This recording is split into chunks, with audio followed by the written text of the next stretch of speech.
श्रियकान्ताय कल्याणनिधये निधयेतिनाम् श्रीवेङ्कटनिवासाय श्रीनिवासाय मङ्गलम् लक्ष्मी सविभ्रमालोकसुभ्रूविभ्रमचक्षुषे चक्षुषे सर्वलोकानां वेङ्कटेशाय मङ्गलम्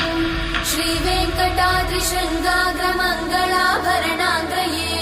मङ्गलानां निवासाय श्रीनिवासाय मङ्गलम् सर्वावयव सौन्दर्य सम्पदा सर्वचेतसां सदा सम्मोहनायास्तु वेङ्कटेशाय मङ्गलम् नित्याय निरवध्याय सत्यानन्दचिदात्मने